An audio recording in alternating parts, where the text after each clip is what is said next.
What's up, little bros? You got Big Bro here. Like, subscribe, hit the notification bell if you like the gems and truths I'm dropping. Listen, if you're returning and you like the gems and truths I'm dropping to you, think about subscribing to your boy's channel. Small channel, trying to grow it, always trying to drop them gems and truths, and mostly those truths to you. Now, two things you might notice. Got the green jacket on, yes, back to work, vacation's over, got to get back to my grind. I want to stack some more money. It's going to be nasty weather the next couple months, so I want to try to stack some money because once it gets warm, I want to be in that Shelby.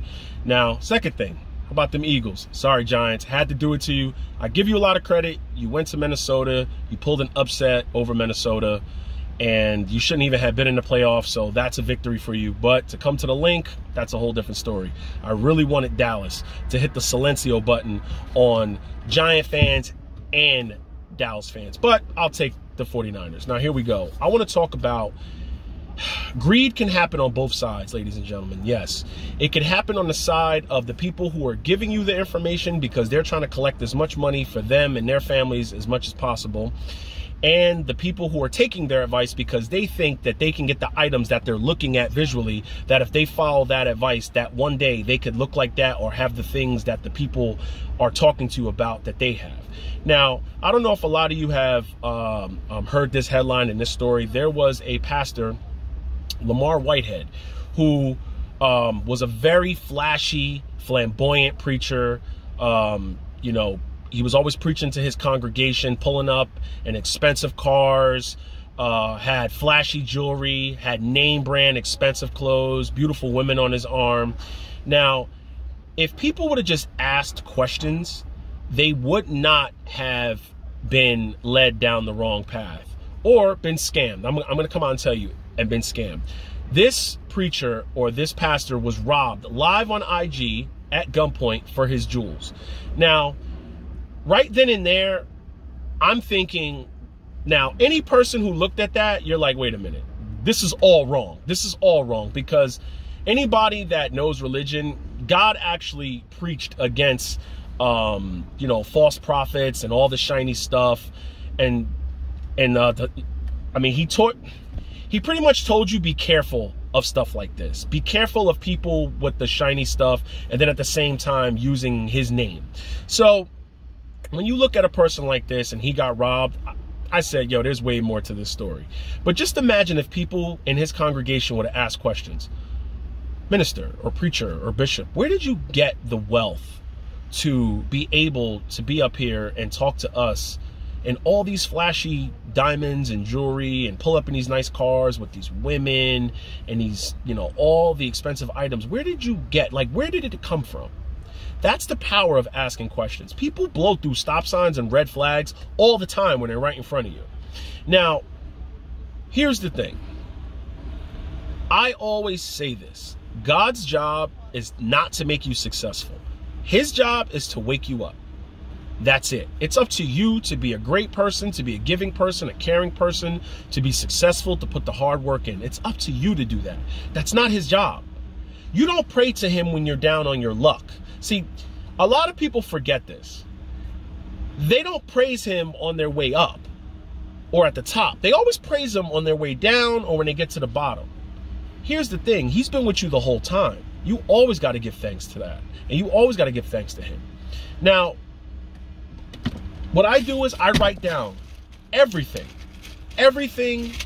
that are my goals. I write them down and I read them to myself to remind myself my goals, to give, I mean, to always thank him and thank him for all the things that he did for me. Now, listen, here's the thing. Greed is very powerful.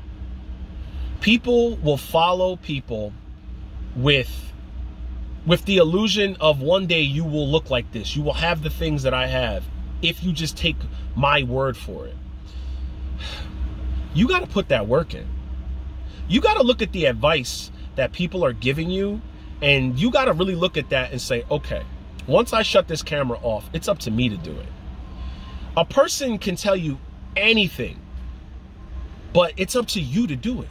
People need to start taking accountability for their actions and for where they're headed. Just imagine if they would have asked questions. Excuse me, where did you get the money for that Rolls Royce or that Bentley? Where did you get the money for that jewelry? Where did you get the money for those clothes? Before you can stand up here and lead me, where did you come from? If they would have just asked questions. Now it's being said that he defrauded, allegedly, that he defrauded people out of money and real estate, and he's done some shady activities. There's always a beginning and a middle and an end. There's always a beginning. You got to ask people before you take their advice. And people love to make fun of me in my green jacket, but I'm working. I'm just like you. I'm not giving you a crypto or a stock or trying to sell you a Discord or trying to sell you anything. I'm telling you, it takes hard work. It takes repetition over and over and over again. Now, we're going into the last week of January. How many people you think gave up on their New Year's resolutions already? All right? More than 2/3 of the people have gave up on their New Year's resolutions, and then they're going to start them again in 2024 when they could start them today or stick with them. It's all about sticking to your goals. What is your goals? Do you want to pay off your car? Do it. Put in the overtime to pay off your car. You want to pay down debt and credit card debt? Do it. Pay off your credit card debt. You want to buy a house? Put in the work, build your credit, stack some cheese, and buy your house. You want to lose weight? Eat better. Train, work hard. That's how you lose weight. A dietitian could put the meals in front of you, and a nutritionist, a trainer can be there all standing there. But if you don't show up, it's not going to happen. You got to show up to life. It's your job to show up to life. Now, when people ask questions, you just got to ask. Simple. I put my life out there. I'm a longshoreman. I've messed up in the past. Yes, when I was younger, I was a knucklehead, getting speeding tickets, reckless driving, DUIs, doing stupid stuff. Oh my God, just messing my life up. And then one day, one of my good friends, one of my best friends said, yo, you got to get your life together. You got the golden Willy Wonka ticket and you're destroying your life. You are the one to blame if you lose everything. And that resonated with me. That hit me. That hit me in my heart. That hit me in my heart. It hit me right here. And I was like, yo, he's right. And I had to make the change. It's not going to happen overnight. It's going to be a slow grind. But repetition, you will get perfect at it. Wake up. Put your goals, write them down, and put them near your phone. Before you, right when you set your alarm at night, read your goals to yourself. When your alarm goes off, before you check Instagram and Facebook, read the goals to yourself. Read them. Read the goals to yourself. Make it repetition. Put it in the refrigerator. When you're brushing your teeth, read it to yourself, okay? Just read it to yourself. It will become habit. You want it to become habit in life, all right? No regrets. Get it. This is your year. This is your year, 2023. Get it. No regrets. No regrets. Get it, baby. Get it. Get it.